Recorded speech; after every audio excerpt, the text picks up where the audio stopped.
Сәлем достар, сіздермен бірге Нұрманова Асия, жалпы тәжірибелік дәрігер. Бүгін сіздермен бірге жүктілік кезінде қандай витаминдер ішу қажет, сол туралы айтатын боламыз. Барлық қызықты мәліметтер алу үшін менің каналыма тіркеліп кетіңіз. Ал енді кеттік. Жүктілік кезінде қандай витаминдер ішу қажет? Яғни біз аптекадан көріп жатамыз, Элевит, Фемибион деген сияқты витаминдер көріп жатамыз. Бірақ олардың ішіндегі витаминдердің дозаларын оқып көрдіңіздер ме? Олардың іштерін оқысақ, бір витаминнің мөлшері көп болып келеді, бір витаминнің мөлшері аз болып келеді. Немесе кейбір витаминдер ішінде жоқ. Сондықтан ондай поливитаминді ішкеннен көрі, біз витаминдерді каждайын жеке-жеке ішкеніміз дұрыс. Ол үшін қандай витаминдер ішуіміз қажет? Витаминдерді ішу біз жүктілікті жоспарлаған кезден бастап ішуіміз қажет. Яғни ол қай кез? Сіз жүктілікті жоспарлаған уақыттан 3 ай бұрын сіз витаминдерді ішіп бастауыңыз қажет. Оның ішінде фолиевая кислотаны.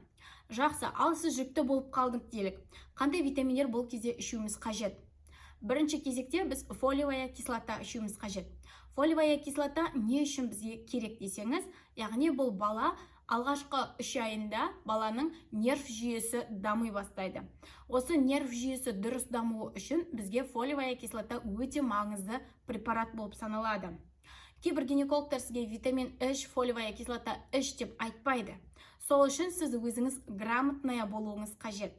21 ғасырда әрбір ана, әрбір қыз келіншек грамотная болу қажет. Фолиевая кислотаны қанша уақыт ішеміз? Фолиевая кислотаны жүктіліктің алғашқы 12 аптасында ішуіміз қажет. Оның дозасы 0,4-0,8 микрограмм болу қажет. Егер сіз фолиевая кислота плюс қасына бір поливитаминді ішіп жүріп делік. Сіз ол поливитаминнің ішін қарауыңыз керек міндетті түрде. Оның ішінде, мысалға, фолиевая кислотаның басқа бір түрлері кездесуі мүмкін. Осымен шатастырмас үшін, яғни сіз өзіңіз фолиевая кислотаны бөлек ішіп жатсыз. Еще мекта поливитамин келіп ішіп жатсаңыз, ішінде фолиевая кислота бар болса, онда сіз дозировкасы өте жоғары болып кетеді.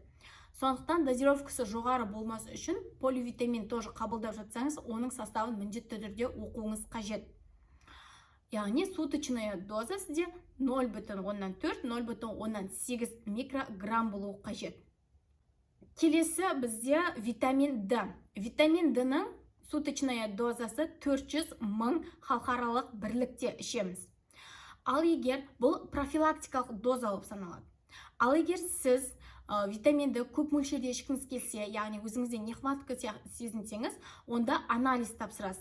Мен сіздерге қазір мына жерге кесте тастаймын. Сол кесте бойынша өзіңіздің анализіңізбен қанша доза ішуіңіз қажет екенін дәрігердің көмегінсіз ақ түсінесіздер. Сіздерге бұл жерге кесте тастадым. Бұл кесте арқылы сіз дәрігердің көмегінсіз ақ өзіңізге дозировка құрсаңыз болады. Мысал ретінде бұл жердегі адамның қанында 25 көрсетіліп тұр. Яғни кальцийдің көрсеткіші 25. Ал бізге керек 40. Егер бізге 40 керек болса, онда 25 пен 40-тың екеуінің ортасындағы қосынды бізде 4000 шығып тұр. Значит, бұл жердегі пациент 4000 халықаралық бірліктегі кальцийді қолдануы қажет.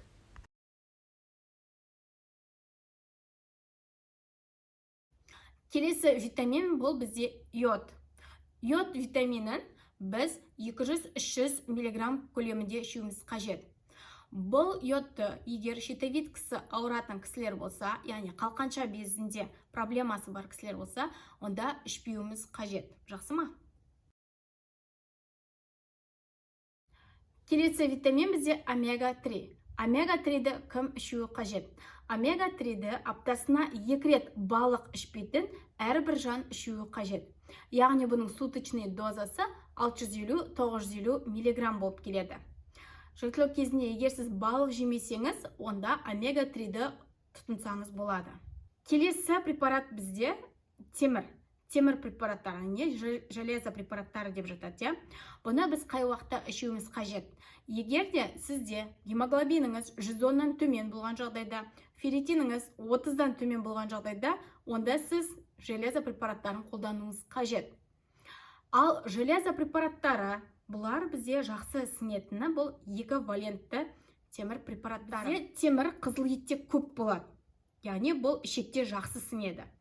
Етті көп жейтін ұлтпыз, біз деген, сол үшін біздің еркектерімізде және де көптеген осы әйелдеріміз, менопаузадағы әйелдерімізде де анемия жоқ. Бірақтан да репродуктивті жастағы әйелдер ай сайын қан жоғалту болып тұрғасын бізде, яғни ай сайын етеккір келеді ғой. Ай сайын қан жоғалту болғасын, роды ортасына аз уақыт салып босанамыз, оның үстінде. Сондықтан бізде көп қан жоғалтамыз, яғни репродуктивті жастағы әйелдер қанды көп жоғалтады. Сондықтан профилактикалық дозада темір препараттарын ішіп тұру қажет. Ал темір препараттарын біз дәрігерінің кеңесімен ғана ішуіміз керек.